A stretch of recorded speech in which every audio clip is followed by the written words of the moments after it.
Hi hello and welcome to the channel. இன்றைக்கி நம்ம பார்க்க போகிறது எல்லாருக்கும் ரொம்ப பிடிச்ச கேக் ரெசிபி தான். கேக்லாம் வீட்டில் எப்படி செய்கிறது அப்படின்னு யோசிச்சுட்டு இருந்தவங்களுக்கு இது ரொம்ப யூஸ்ஃபுல்லாக இருக்கும். ஸ்கிப் பண்ணாமல் ஃபுல்லாக வீடியோவை பாருங்கள். இன்றைக்கி நம்ம ரெடி பண்ண போகிறது ஜீப்ரா கேக் தான். சரி வாங்க வீடியோக்குள்ளே போவோம். ஒரு பவுல் எடுத்துக்கோங்க. ஒரு பவுலில் 1 கப்பு தயிர் ஆட் பண்ணிக்கிறேன். இப்போ நான் நீங்கள் எந்த கப்பில் வேணால் மெஷர் பண்ணிக்கோங்க. ஸோ 1 கப்பு தயிர், அது கூட baking soda and baking powder ரெண்டுமே ஆட் பண்ணணும். Baking powder 1 spoon, baking soda 1/2 spoon add பண்ணிவிட்டு நல்லா மிக்ஸ் பண்ணிக்கோங்க. ஸ்பூன் வச்சு மிக்ஸ் பண்ணிக்கலாம். இன்ஸ்ட்ருமெண்ட்ஸ் எதுவும் ஸ்பெஷலாக தேவையில்லை, நம்ம வீட்டில் இருக்கிறத வச்சு நம்ம செஞ்சுக்கலாம். விஸ்க் இருந்தாலும் விஸ்க் யூஸ் பண்ணிக்கோங்க, ஒன்றும் தப்பில்லை. ஆனால் இப்போ நல்லா மிக்ஸ் பண்ணி விட்டுட்டு இப்போ இதை என்ன பண்ணணுன்னா அப்படியே ஒரு 10 மினிட்ஸ் ஊற விட்டணும். ஊற விட்டிங்க அப்படின்னாக்கா அந்த 10 மினிட்ஸில் அந்த பேக்கிங் சோடாவும் பேக்கிங் பவுடரும் சேர்ந்து அது நல்ல பபிள்ஸாக வந்திருக்கும். அது ரியாக்ட் பண்ணி நல்ல பபிள்ஸ் வந்திருக்கும். அப்போ தான் ரொம்ப சாஃப்டாக வரும் கேர்டு. அப்படி சாஃப்டானதுக்கப்புறம் ஏன்னா கேர்ட் வச்சு பண்ணுறதுனால பட்டர் யூஸ் பண்ணால் வேறு மாதிரி பண்ணலாம். பட்டர் இல்லாமல் வெறும் கேர்ட் யூஸ் பண்ணுறதுனால 10 மினிட்ஸ் கழிச்சு இங்கே பாருங்கள், நல்லா உங்களுக்கு இந்த தயிர் கூட ரியாக்ட் பண்ணி நல்லா பபிள்ஸாக வந்திருக்கு. இப்போ இது கூட பவுடர்ட் சுகர் ஆட் பண்ண போகிறோம். பவுடர்ட் சுகர் வந்து அதே மாதிரி எந்த கப்பால் கேர்ட் எடுத்துக்கிட்டீங்களோ அதே அளவுக்கு ஈக்குவல் அமௌண்ட்க்கு வந்து நீங்கள் ஆட் பண்ணிக்கோங்க. 1 கப்பு தயிர் ஆட் பண்ணிங்கன்னா 1 கப்பு வந்து பவுடர்ட் சுகர். இதுதான் ஐசிங் சுகர்னு சொல்லுவோம். இதையும் நல்லா மிக்ஸ் பண்ணி விட்டுக்கோங்க. இப்போ இதுக்கு நல்லா மிக்ஸ் பண்ணிவிட்டு அந்த லம்ஸ்லாம் இல்லாமல் கட்டி கட்டாமல் நல்லா மிக்ஸ் பண்ணி விட்டுட்டு இப்போ இது கூட என்ன பண்ணணுன்னாக்கா பாருங்கள், நல்லா மிக்ஸ் பண்ணுறேன். நல்லா பீட் பண்ணிக்கோங்க. கொஞ்சம் கூட வந்து கரையாமல் இருக்கக்கூடாது, ஃபுல்லாக எல்லாமே கரைஞ்சிடணும்.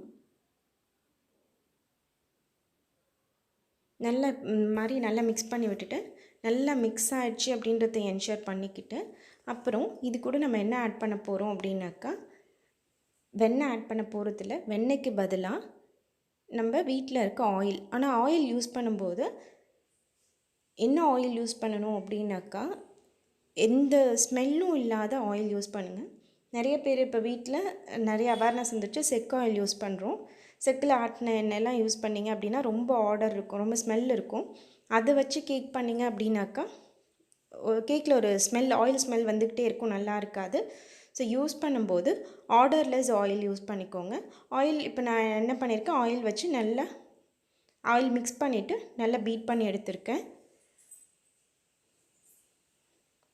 ஆயில் எவ்வளோ எடுத்திருக்கேன் அப்படின்னாக்கா 1/4 கப் எடுத்திருக்கேன். எடுத்துக்கிற கப்பில் 1/4 கப்பு. இப்போ ஆயில் நல்லா மிக்ஸ் ஆகிட்ட பிறகு மைதா ஆட் பண்ணுறேன். மைதா ஆட் பண்ணும்போது எப்பயுமே நல்லா சலிச்சு ஆட் பண்ணிக்கோங்க. சலிச்சு ஆட் பண்ணி மிக்ஸ் பண்ணிக்கிட்டீங்க அப்படின்னாக்கா உங்களுக்கு ஈவனாக மிக்ஸ் ஆகும், எந்த கட்டியும் கட்டாமல் நல்லா அந்த பேட்டர் நல்லா கேக் பேட்டர் நல்லா வரும் உங்களுக்கு. ஸோ ஈவனாக மிக்ஸ் ஆகும். ஸோ அதனால் இப்போ நான் சலிச்சு ஆட் பண்ணியிருக்கேன். மைதா வந்து 1/2 கப் ஆட் பண்ணியிருக்கேன். ஸோ அடுத்தது பார்த்திங்க அப்படின்னாக்கா இதை 2 ஹாஃபாக பிரித்து எடுத்துக்க போகிறோம். நம்ம ப்ரிப்பேர் பண்ணதை 2 ஹாஃபாக பிரித்து எடுத்துக்கணும். ஏன் 2 ஹாஃபாக பிரித்து எடுத்துக்கிறேன் அப்படின்னாக்கா இப்போ நம்ம பண்ண போகிறது ஜீப்ரா கேக்கு. ஸோ இந்த ஜீப்ரா கேக்கோடைய இதுவே இனிமேட்டு தான் ஸ்டார்ட் ஆகும். அவ்வளோதான். இப்போ நம்ம பேட்டர் ஈஸியாக ரெடி பண்ணிட்டோம். ரொம்ப சிம்பிள் ப்ரொசீஜர் தான். இது கூட ஏதாவது ஒரு போர்ஷன் கூட நீங்கள் இப்போ என்ன ஆட் பண்ணிக்கணுன்னா 2 ஈக்குவல் ஹாஃபாக பிரிச்சுக்கிட்டோம். அந்த இப்போ ப்ரிப்பேர் பண்ண அந்த மாவை அந்த கேக் ரெடி பண்ணுற அந்த டஃப் இப்போ அதில் ஒரே 1 ஸ்பூன் கொக்கோ ஆட் பண்ணிக்கோங்க. கொக்கோ பவுடர் இல்லை அப்படின்னா சாக்லேட் இருக்குது, ப்ளைன் சாக்லேட் இருக்கும், பிளாக் சாக்லேட், அதை ஆட் பண்ணிக்கலாம். அதுவும் இல்லை அப்படின்னாக்கா டெய்ரி மில்க் இருக்குது இல்லையா, டெய்ரி மில்க் ஆட் பண்ணிக்கலாம். டெய்ரி மில்க் எப்படி ஆட் பண்ணோம் அப்படின்னாக்கா ஒரு வாட்டர் அடியில் கொதிக்கிற தண்ணியில் ஒரு பாத்திரம் வச்சு அதில் டெய்ரி மில்க் போட்டிங்க அப்படின்னாக்கா ஒரு 2 நிமிஷம் 3 நிமிஷத்தில் நல்லா மெல்ட் ஆகிடும். அதை எடுத்து இதில் ஆட் பண்ணிக்கலாம். ஆட் பண்ணி நல்லா மிக்ஸ் பண்ணி விடுங்க. ஃபுல்லாக ஈவனாக மிக்ஸ் ஆகிற மாதிரி மிக்ஸ் பண்ணிக்கோங்க. இது கொஞ்சம் இப்போ கெட்டியாகிடுச்சு, அதனால் ஒரு 1 ஸ்பூன் வந்து நான் காய்ச்சி ஆற வச்ச பால் ஆட் பண்ணியிருக்கேன். ஆட் பண்ணி அதையும் நல்லா மிக்ஸ் பண்ணி விட்டுக்கோங்க. எப்பயும் இந்த பாத்திரத்தில் தான் நான் கேக் ரெடி பண்ணுவேன். ஆனால் இப்போ புதுசாக வாங்கியிருக்கிறதுனால இந்த கண்டெய்னர் யூஸ் பண்ண போகிறேன். இந்த பேக்கிங் ட்ரேயில் இப்போ அதில் வெண்ணெய் தடவி, வெண்ணெயோ நெய்யோ இல்லை ஆயில் இருந்தால் கூட ஆயில் தடவிக்கலாம். தடவிட்டு நீங்கள் அதில் கொஞ்சோண்டு மைதா மாவை ஆட் பண்ணி டஸ்ட் பண்ணி எல்லா சைட்ஸும் படுற மாதிரி டஸ்ட் பண்ணி விட்டுருங்க. டஸ்ட் பண்ணி விட்டுட்டு இப்போ நம்ம கேக் பேட்டரை அதில் ஆட் பண்ண போகிறோம். ஸோ இப்போ கேக் பேட்டர் ஆட் பண்ணுறதுல உங்களுக்கு ஒரு பெரிய மேஜிக்கே நடக்க போகுது. ஸோ இதுதான் உங்களுக்கு ஜீப்ரா கேக்காக மாற்றுறதே. ஸோ இந்த போர்ஷனை நல்லா கவனிச்சிக்கோங்க. ரொம்ப சிம்பிள் தான், ஈஸியாக பண்ணிடலாம். ஒன்றும் இல்லை, இப்போ ரெண்டு போர்ஷனாக பிரித்து வச்சுருக்கிறதையும் மாற்றி மாற்றி 2 பேட்டரையும் இதில் ஒரு ஸ்பூன் அதில் ஒரு ஸ்பூன் அந்த மாதிரி மாற்றி மாற்றி ஆட் பண்ணிக்கணும். ஆட் பண்ணி நீங்கள் ஃபைனலாக பார்க்கும்போது 2 கலரும் மிக்ஸ் ஆகி வரணும். நீங்கள் மிக்ஸ் பண்ணி விடணுன்ற அவசியம் இல்லை. சென்டர் அந்த பாத்திரத்தோடைய சென்டரில் நீங்கள் ஆட் பண்ணிக்கிட்டால் போதும். அதுவே வந்து கொஞ்சம் கொஞ்சமாக மூவ் ஆக ஆரம்பிச்சிடும். மூவ் ஆகி உங்களுக்கு 2 கலரும் மிக்ஸ்டாக வரும். ஸோ அந்த ஸ்டேஜில் அதுக்கப்புறம் நீங்கள் அந்த டிசைன் பண்ணலாம். ஸோ இங்கே பாருங்கள், நான் ஒரு போர்ஷனாக மாற்றி மாற்றி ஆட் பண்ணிக்கிட்டே இருக்கேன். ஸோ ஆட் பண்ண அதுவே ஸ்ப்ரெட் ஆகிடும். ஃபைனலாக பார்த்தீங்கன்னாக்கா உங்களுக்கு ஒரு நீட் லுக் வரும். அதுக்கப்புறம் தான் நம்ம அதில் டிசைன் பண்ண போகிறோம். இப்போ பாருங்கள், திருப்பி அடுத்த போர்ஷன் ஆட் பண்ணுறோம். இது சாப்பிட்றதுக்கு அது கட் பண்ணி பார்க்கும்போது தான் இந்த ஜீப்ரா கேக்கோடைய அழகே தெரியும். சாப்பிட்றதுக்கும் அவ்வளோ டேஸ்ட்டாக இருக்கும். ரொம்ப சிம்பிளாக பண்ணிடலாம். வீட்டில் இருக்கிற பொருளை வச்சே பண்ணிடலாம். வெண்ணெய் இருந்தால் தான் அப்படின்றது இல்லை. நீங்கள் சாதாரணமாக எண்ணெய் இருந்தாலே, ஆயில் இருந்தாலே ஆயிலை வச்சு பண்ணிடலாம். கேர்டு எப்படியும் தயிர் எல்லார் வீட்லேயும் இருக்கும், எண்ணெய் எல்லார் வீட்லேயும் இருக்கும். ஆயில் மட்டும் என்ன ஆயில் யூஸ் பண்ணணும் அப்படின்னாக்கா ஸ்மெல்லஸ் ஆயில் யூஸ் பண்ணணும். இப்போ டிசைன் பண்ணுறேன் பாருங்கள். ஏதாவது ஒரு டூத்பிக்கோ அந்த மாதிரி ஏதாவது ஷார்ப்பாக இருக்க ஒரு இதை எடுத்துக்கிட்டு அதால் இப்போ இங்கே பாருங்கள் ப்ளஸ் போடுற மாதிரி அப்படியே எட்ஜஸ்லேருந்து சென்டர் வரைக்கும் கொண்டு வந்து விடுறேன். அடுத்தது இந்த க்ராஸ்லேருந்து சென்டர் வரைக்கும் கொண்டு வரேன். நீங்கள் போட போட அதுவே டிசைன் ஃபார்ம் ஆகிடும். பட் எல்லாத்தையும் சென்டர் போர்ஷனில் அப்படியே விட்டுட்டு அப்படியே எடுத்துடணும். இது எப்படி பண்ணணுன்ற ட்ரிக்கு மட்டும் கற்றுக்கிட்டா போதும். ரொம்ப பெருசாக உட்காந்து இதுக்காக ஸ்ட்ரெயின் பண்ணணும், கஷ்டப்படணும் அப்படின்ற எந்த அவசியமும் இல்லை. நீங்கள் எப்படி பண்ணாலும் அது ஒரு டிசைன் ஆகும். இப்போ பாருங்கள், இப்போ எல்லாமே வந்து இன்வர்ட்ஸாக கொண்டுட்டு வந்துட்டு இருந்தேன்.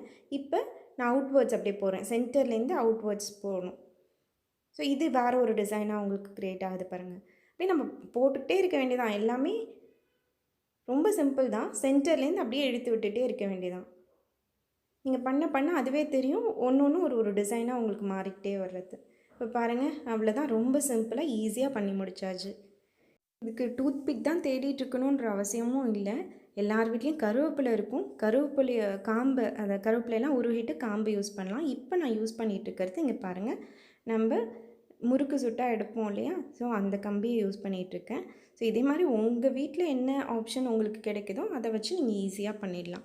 ஸோ இப்போ பேட்டர் ரெடி ஆகிடுச்சு. இதே மாதிரி நான் இன்னொரு கண்டெய்னர்லேயும், நான் எப்பயும் செய்கிற கேக் கண்டெய்னர்லேயும் ரெடி பண்ணிக்க போகிறேன். இன்னொரு பேட்டர் ரெடி பண்ணி அதையும் ப்ரிப்பேர் பண்ணி இப்போ எடுத்துக்க போகிறேன். இப்போ இதுக்கு நம்ம என்ன பண்ண போகிறோம்னாக்கா, கேக்கை வந்து ப்ரீஹீட் பண்ணின குக்கரில் வைக்க போகிறோம். விசில் போடக்கூடாது, அந்த மாதிரி வெயிட் போடக்கூடாது. அந்த மாதிரி உள்ள குக்கருக்குள்ளார நீங்கள் பார்த்தீங்கன்னா கேஸ் கட்டும் போடக்கூடாது. ஸோ இது ரெண்டும் போடாமல் ஒரு 20 மினிட்ஸ் நீங்கள் வந்து ப்ரீஹீட் பண்ணணும். அதாவது 20 மினிட்ஸ் நல்லா சூடு பண்ணி வச்சுருக்கணும். மீடியம் ஃப்ளேமில் சூடு பண்ணி வச்சுருங்க. உள்ளே ஒரு ஸ்டாண்ட் போட்டுருங்க. அதில் இப்போ நீங்கள் கேக் ட்ரேவை வந்து எந்த இதில் நீங்கள் இப்போ ஆட் பண்ணி வச்சுருக்கீங்களோ அதை எடுத்து அந்த கண்டெய்னரில் உள்ளே வச்சு க்ளோஸ் பண்ணிட போகிறீங்க. இப்போ இதை க்ளோஸ் பண்ணி ஒரு 1/2 அன் ஹவர் கழித்து நீங்கள் அதை ஓப்பன் பண்ணி பார்க்க வேண்டியதான்.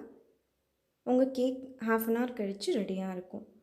நீங்கள் இன்கேஸ் கூட பண்ணுறீங்கன்னா அந்த கண்டெய்னருக்கு தகுந்தபடி எவ்வளோ குவான்டிட்டி பண்ணுறீங்களோ அதுக்கு தகுந்தபடி 1/2 அன் ஹவர்லேருந்து 40 மினிட்ஸ் கூட ஆகும்.